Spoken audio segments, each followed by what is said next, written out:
Hey, there we are. We are live. Good day, everyone. For the religious among us, happy Holy Saturday. I hope everyone is having a pleasant day on this Easter Eve. It's not bad here.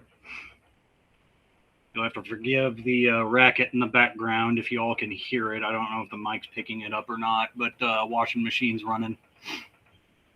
And it's a little loud. To me, anyway. It might not be that bad for you all. All right. We'll let use these next few minutes to let some folks filter in.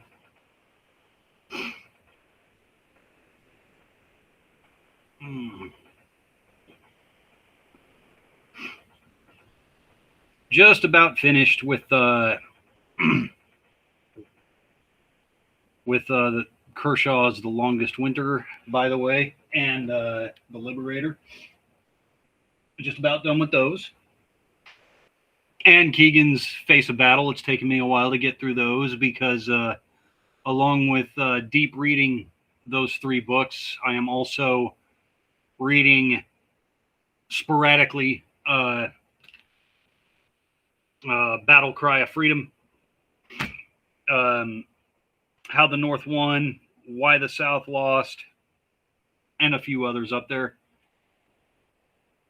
Major Vandergriff, thank you for joining, sir.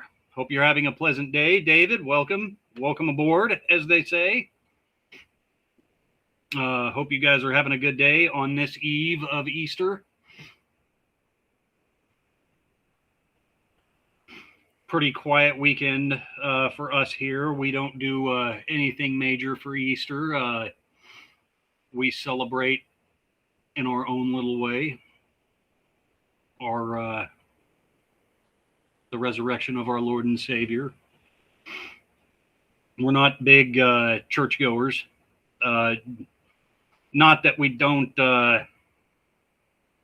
believe. It's just that my wife is disabled and a chronic pain patient, so it's really hard for her to get around. And so we do, big holidays, Easter, Christmas, Thanksgiving. We Independence Day, we just kind of have a little family gathering here at home. So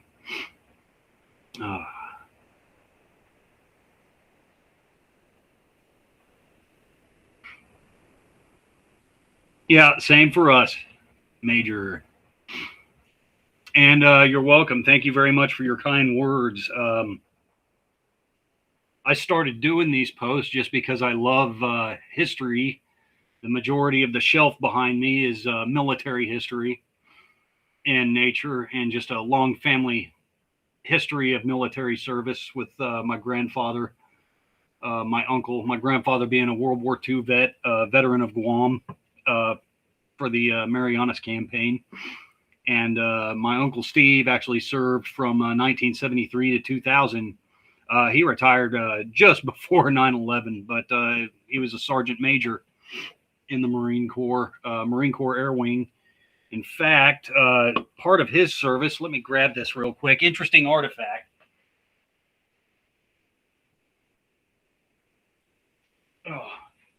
Don't know how well everyone will be able to see that with the glare. But that is a Ronald Reagan jelly bean jar from Marine One. That was one of my uncle's duty stations. He was a helicopter mechanic in the Marines, and one of his postings was with Marine One through the Carter and Reagan administrations. So that was pretty cool. And of course, behind me on the wall over here, you can see I had the honor of meeting President Bush while I was in service. The top photo up there is in Shannon, Ireland on my first deployment. Brand new boot. Brand new boot. Went to San Diego right out of high school, and did my 13 weeks, 3 days there. Infantry school after that. And then out of infantry school, I was posted with the legendary 1st Battalion, 7th Marines, and I was very excited about that. everybody else that went along with me that got the same posting were grumbling and groaning about the stumps, about 29 stumps. They'd all heard the story. I didn't care. I heard RAP, 1st Battalion, 7th Marines, and that was the end of it for me. I'm like, okay, this is awesome. Give it to me. Chesty Puller, John Basilone, General Mattis, I'm all in. And my first deployment, we got lucky enough. The president was on his way to a meeting with India's prime minister, and had also stopped in Shannon, Ireland. We're out in the smoke pit while they're refueling up the aircraft. And we see this plane coming in to land. Like, oh, that's cool. Just, get to watch a plane land. And it lands, and we're watching it taxi. We're sitting there smoking our cigarettes, all kind of gaggled around, just watching. And this thing taxis right in front of us. We see the blue, the white, the seal of, holy crap, that's the commander-in-chief. Pretty motivational experience. And then the picture just below it there, with me and the president. I was after Greensburg, Kansas. My home state is Kansas. Love this state. Lived here my entire life, except for the 4 years I was in the Marine Corps. And Greensburg, Kansas had got hit by a massive tornado, just big F5, most of the town annihilated. And I took emergency leave to come help with the cleanup effort. And I happened to show up on the same day that he did. So twice in one lifetime. And then when I got out of service, I wrote a letter to the president thanking him for his courage as commander-in-chief, and that it was an honor to serve under him. And he sent me, I received a package in the mail after sending that letter, and he sent me an autographed photo to Brandon with respect and appreciation, and then his signature. So that was pretty awesome. I was PI in School of Infantry, June and November 1981. Oh, right on. Hoorah. Hoorah. Paris Island. And then infantry school, of course, at Pendleton.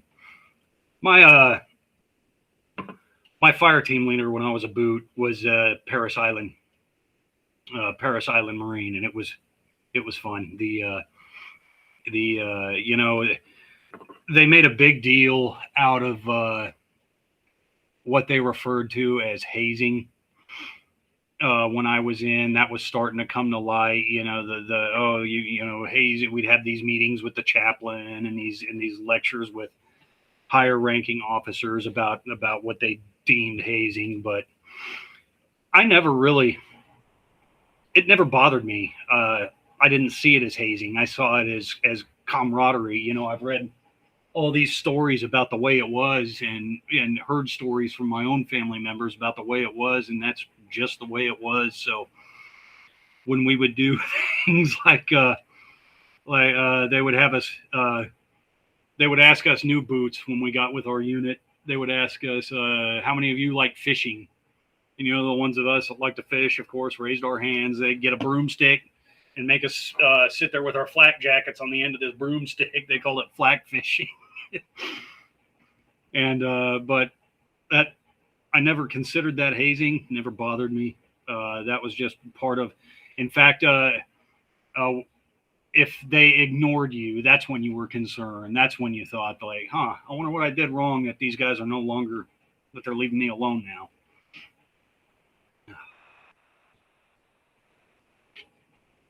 Oh, okay. Camp Garrett at Lejeune. Right on. It was entirely West Coast for me. I was only in 4 years. Didn't really move around much in those 4 years, other than between 29 Palms and then to March Air Force Base and then to the other side of the globe. But I enjoyed it. Some of the best years of my life were in the Corps. Proud of it. Love it. Yeah. I very much enjoyed it. And there are days, many days, that I miss it.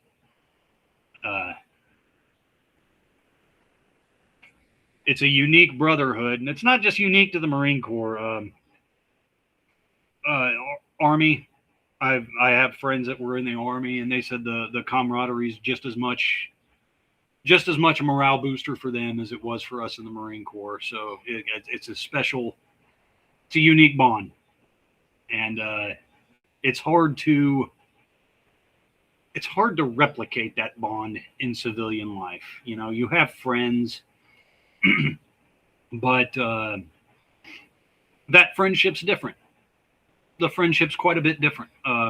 Not that it lessens the friendship that you have with civilian friends, but just the bond's different. It's an entirely different thing.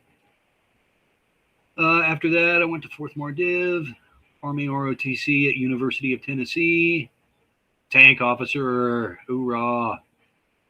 I love tanks. When I was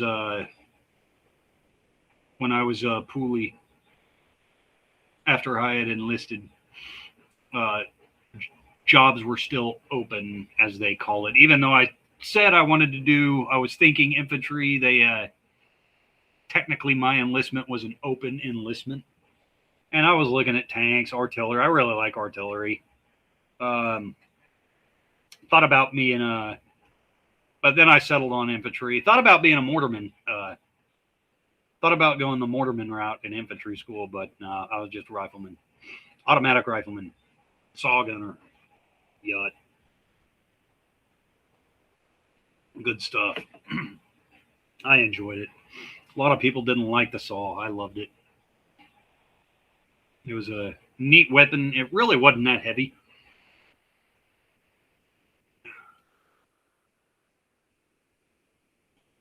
Yeah, that's I was keeping in touch with a lot of my comrades, but I got rid. The only social media I have now are just Substack and X is mainly for just promotion of my Substack. I got rid of Facebook just because I got tired of, and even X is the same way now. The crazies, the like, for example, with this recent Artemis launch, here come all the flat earthers out of the woodwork again, and it gets tiresome.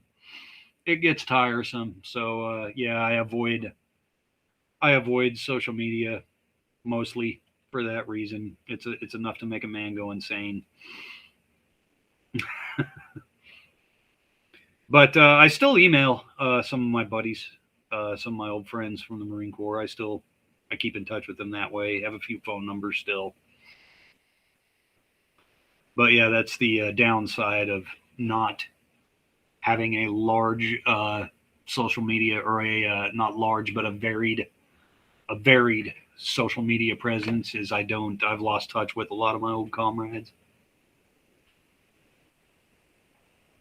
But I think last I heard they were planning a reunion sometime soon, so I might consider it.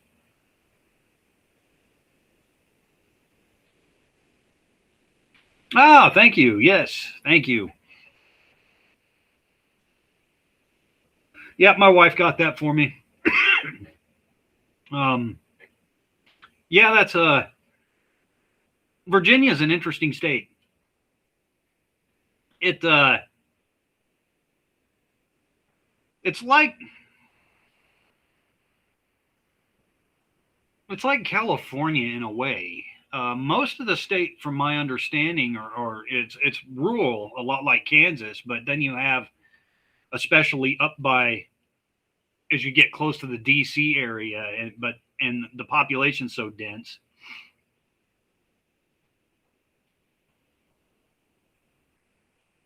Yeah, same here.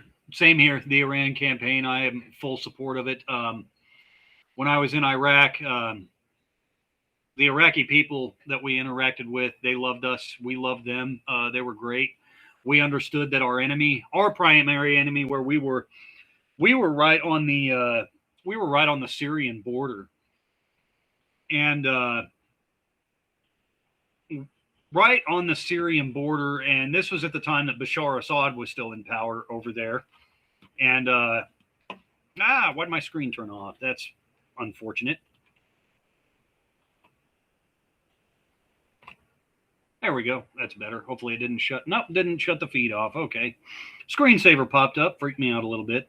But we were right on the Syrian border, and this was while Bashar Assad was still in power, and he was kind of an Iranian puppet. And a lot of those fighters that were flooding in across the border, those were our enemy, and they were Iraq funded. The I think it's called the Quds Force, maybe. No, that ain't right. That ain't right. I forget what we called them. There was a specific term for them, but they were Iranian Shiite militias. They were fully funded and proxy of Iran, and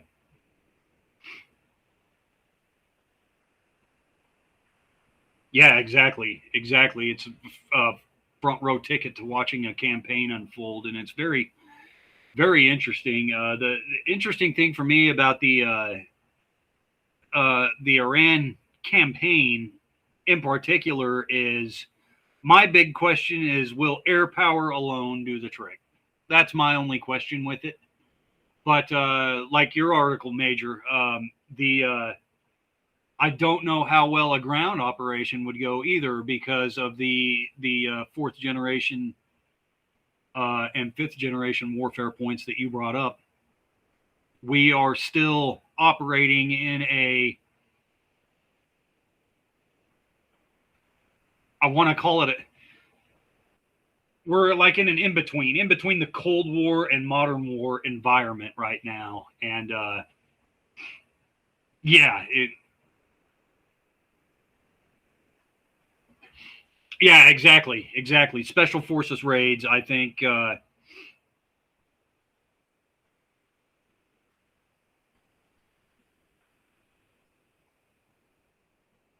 Yeah,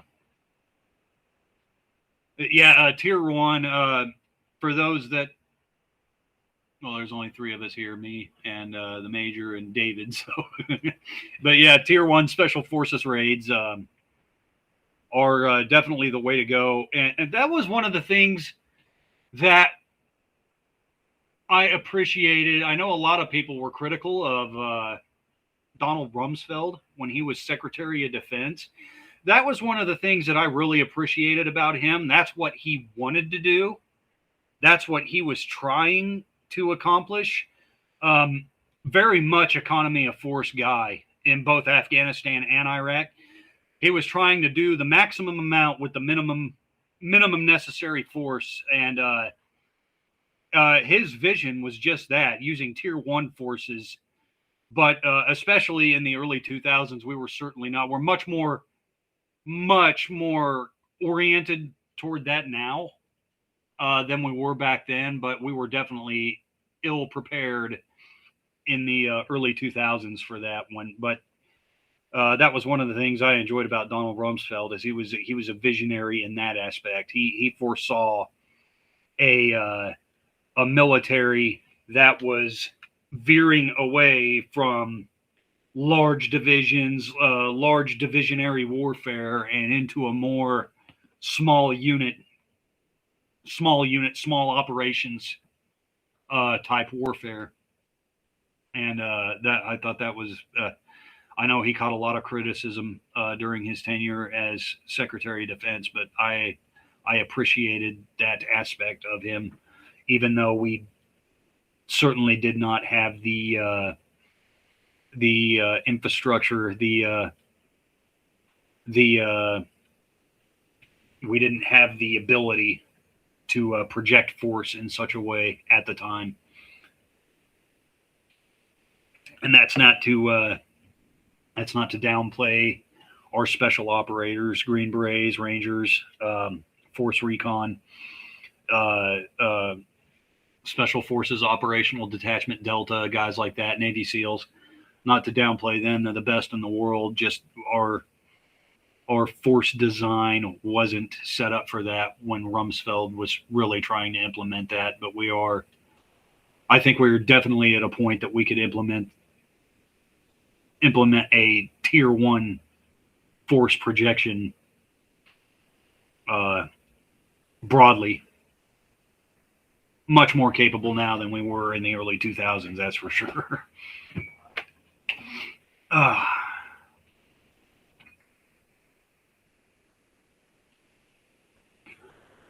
I always enjoyed running into the SEAL guys while we were at Takatum TQ. They had SEAL teams there, and those guys were awesome. Leave it to the Marines to be in awe of the Navy. They were awesome. They were awesome.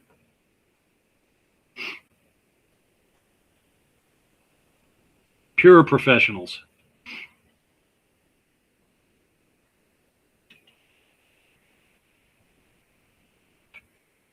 Recon guys were badass too. I tried out for recon in infantry school. There was an NDOC for this was battalion reconnaissance, not force reconnaissance, but I did the NDOC and failed the. When we got everything else was doing fine, but when it got to the tread water for hours, I am not built for that. I am not a duck.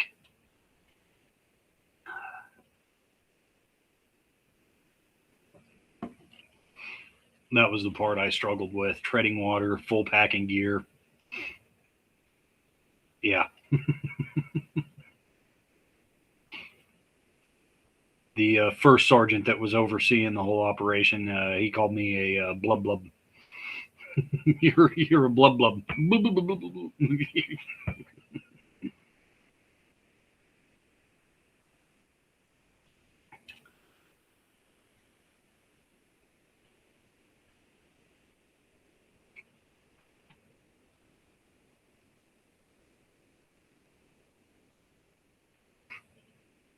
Oh, good times. Good memories. Great memories from the Corps.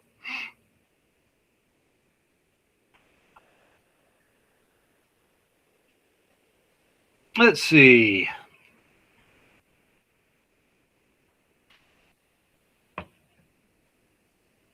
Please call me Dawn. Will do from here on.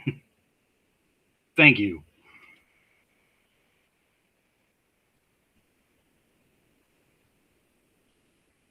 Habit. I may have left the Corps, but the Corps didn't leave me. I still call officers sir.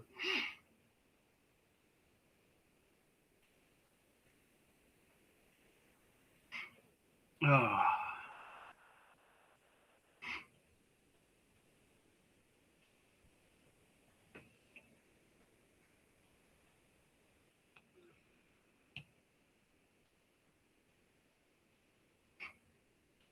You brought up, I see up there the hat. My wife got me that, and I mostly try to avoid politics. I'm very much I would consider myself politically not quite full MAGA and not quite Tea Party. I'm kind of in between the Tea Party and the MAGA movement is where my, but I'm not a full libertarian either. That's why I consider myself in between. The Tea Party movement was very much a libertarian movement, and libertarianism is not for me.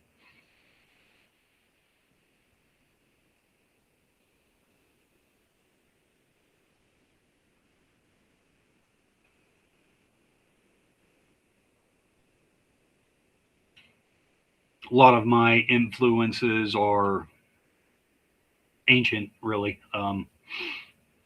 even beyond the age of the founding fathers, even beyond the Enlightenment age. Most of it comes from the Enlightenment age.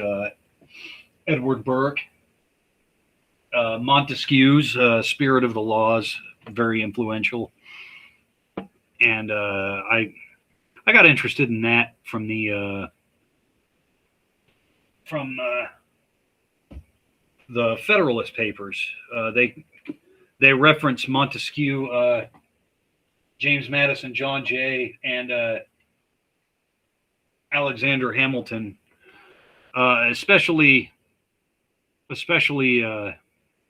Madison and Hamilton reference Montesquieu quite a bit, and that's what I got a copy of Spirit of the Laws, and like, yeah, that makes sense.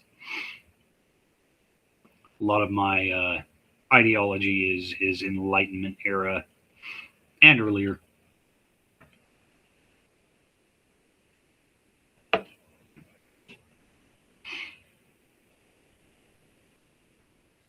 Wouldn't call myself a full Platonist, though.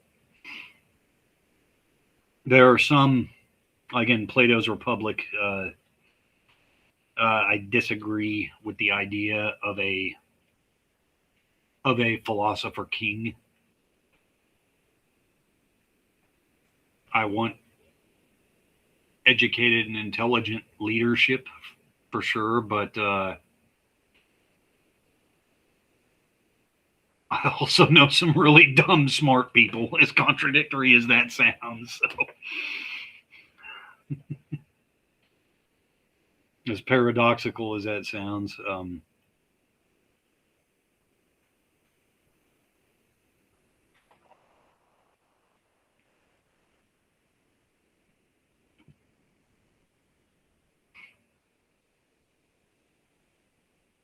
So while we're here, anyone listening have any questions for me?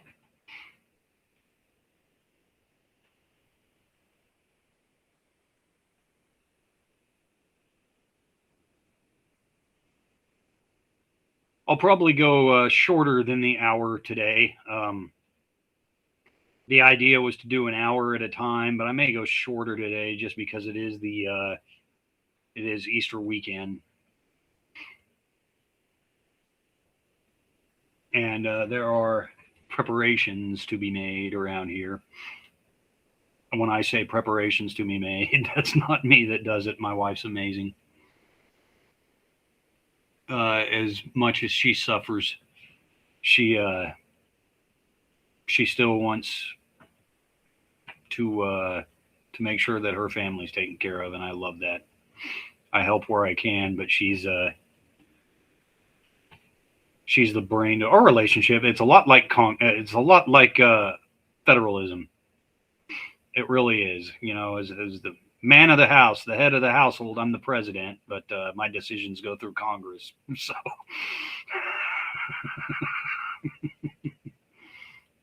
my approval, I have to get congressional approval first. So, oh.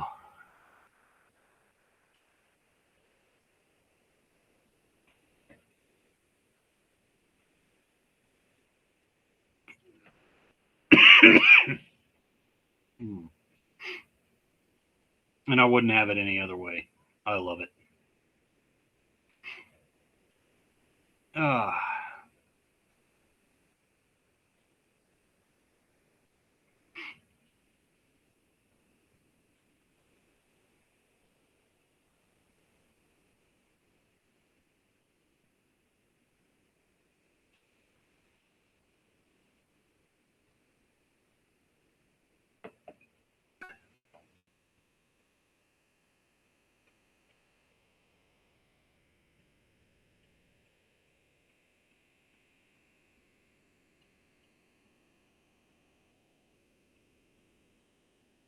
Well, let's see. We are approaching the 30-minute mark here. Got about a minute left. I'll probably call the stream at the 30-minute mark. But Dawn and David, I appreciate you both being here. I enjoyed this. I wanted to start doing these to hang out with my supporters, and I love every minute of it. You guys are the machinery that makes this engine go, and I thank you greatly.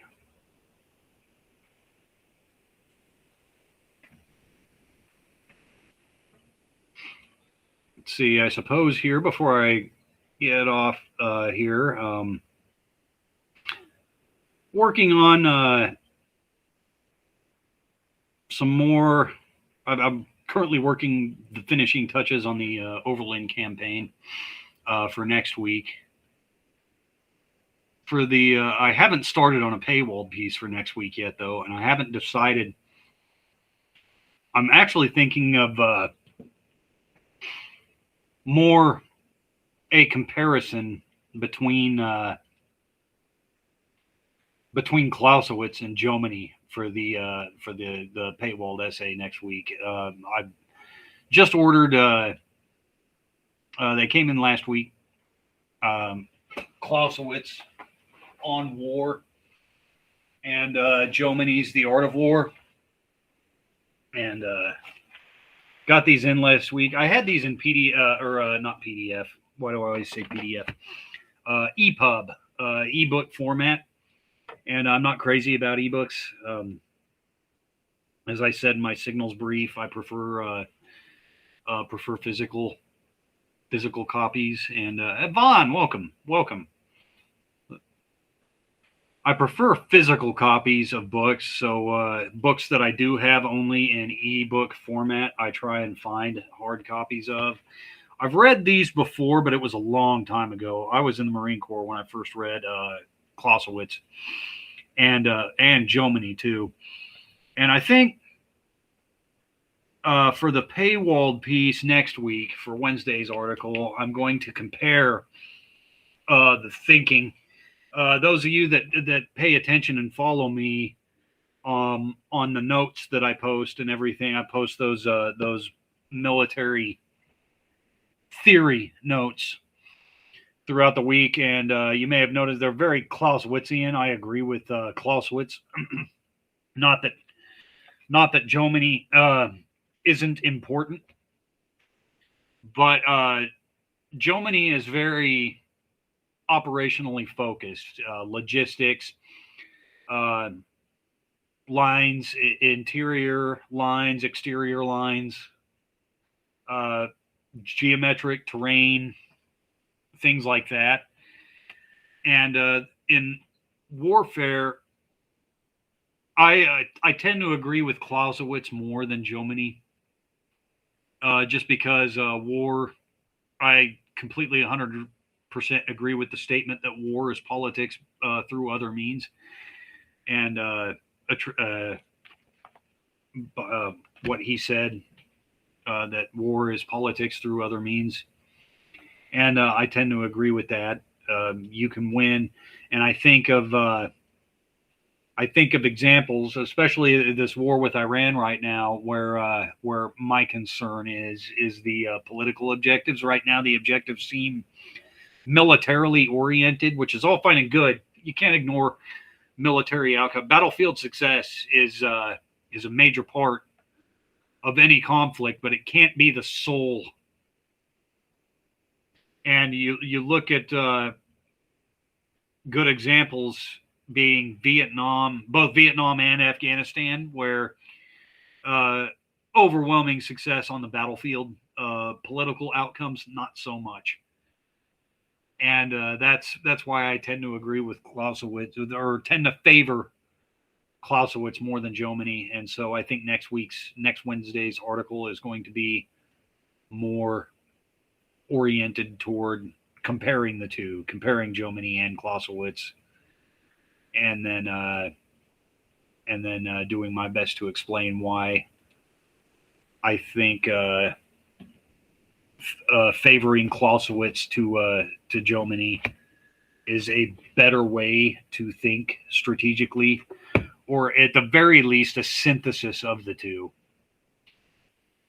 But I know that even today in modern times, our military, the United States military, kind of struggles with that a little bit. The main focus has always really been on Jomini since the early 19th century, since the post-Napoleonic era.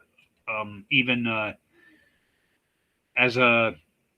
wrote about General Halleck, and he was kind of an expert on Jomini. He wrote papers on Napoleonic warfare and the teachings of Jomini, and the immutable the 9 principles of war that the United States military teaches are Jominian.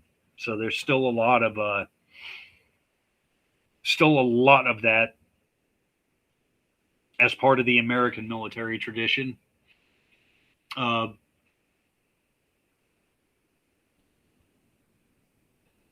yes, exactly. And from my own personal just studying it, that's the conclusion that I've drawn. The U.S. military is very much more aligned with Germany than anyone else. But I tend to favor the Clausewitz theory of war, just because battlefield success is not the end all be all. There are other factors to consider beyond battlefield success. Of course, you want to crush your enemies. Uh, to to paraphrase Conan the Barbarian, you want to crush your enemies. You want to drive them under your heel and hear the lamentations of their women, of course. But there are other factors to consider. That's why I argued. I got in an interesting debate with a fellow on my Gettysburg article, because I called Gettysburg the primary inflection point of the Civil War, and he argued from a very Jominian perspective that, well, actually Vicksburg was the turning point of the war, and I disagree. There, he made great points. This gentleman made great points in favor of his view, but the political ramifications, I introduced a counterfactual. And okay, so what if Grant wins Vicksburg, but Lee defeats Meade at Gettysburg? Well, if the historical outcome remains the same in Vicksburg, and Lee, though, is victorious at Gettysburg, the thing, it's a stretch to say it collapses, but things look bleak. This gentleman brought up, he made a good point about Antietam being the setting the political dimensions for the war, with the Emancipation Proclamation being delivered afterward. That didn't, though. 1862. By 1863, even following Gettysburg, even following Meade's victory at Gettysburg, the Lincoln administration was very much in doubt. Peace Democrats, Copperheads, were still gaining steam, gaining support in the North. The Republican Party was fractured. Salmon P. Chase, who was one of Lincoln's cabinet members, was considering primarying Lincoln in the 1864 election. Horace Greeley, one of Lincoln's biggest supporters, biggest vocal supporters, was entertaining peace delegates in Canada. And that was with the Gettysburg victory. So it wasn't. That's why I called Gettysburg the inflection point, because it went beyond just a military victory. There was a political victory. There was a diplomatic victory there that quashed any hope that the Confederacy had of Britain and France seeing them as a separate power from the United States.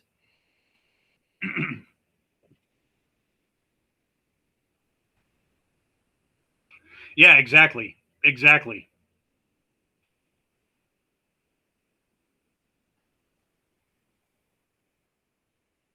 Oh, wow. I did not know that.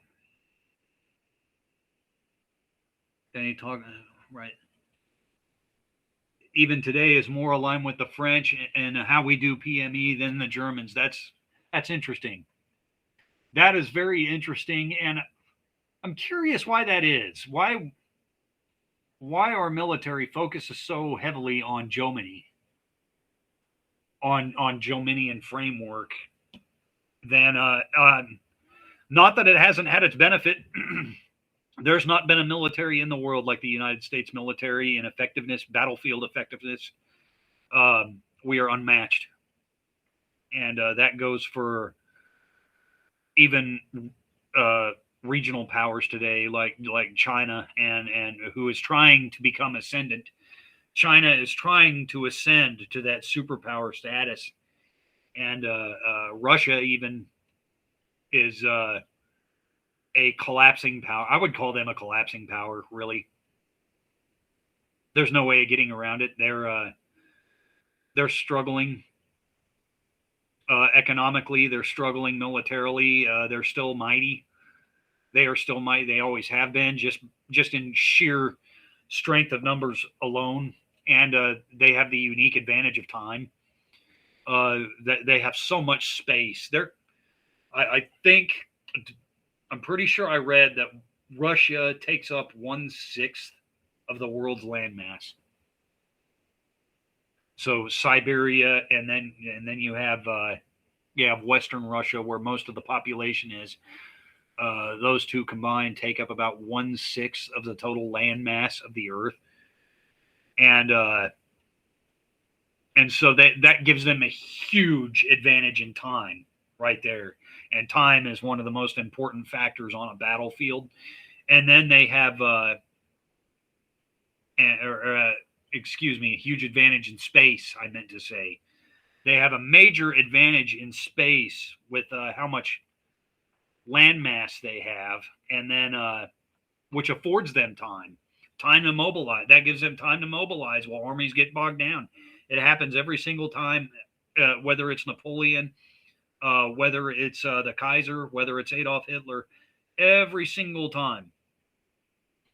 And that's why I don't, even though they're struggling in Ukraine right now, I don't count them all the way out, just because if they do decide to completely mobilize, when that sledgehammer comes bearing down, holy crap.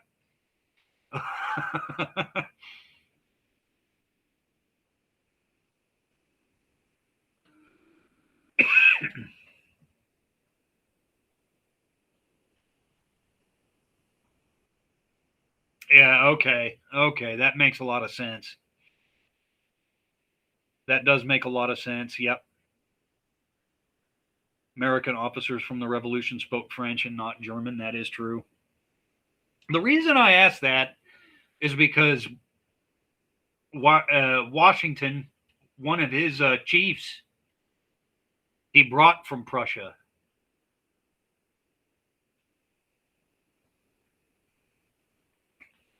Baron Friedrich Wilhelm Steuben, von Steuben.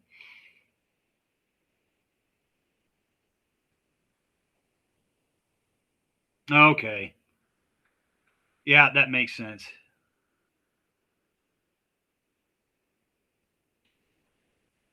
Mission Command. Yep. Okay, that makes a lot of sense. But anyway, before I wrap things up here, that's going to kind of be the focus of the paywall piece next week is comparing Clausewitzian theory to Jominian theory, because it is very interesting. And U.S. Military Academy was copied from the French Academy. Okay, yeah. Oh, yeah. You too. Have a great Easter, and thank you for being here. Appreciate it. I've very much enjoyed this conversation. That is very interesting.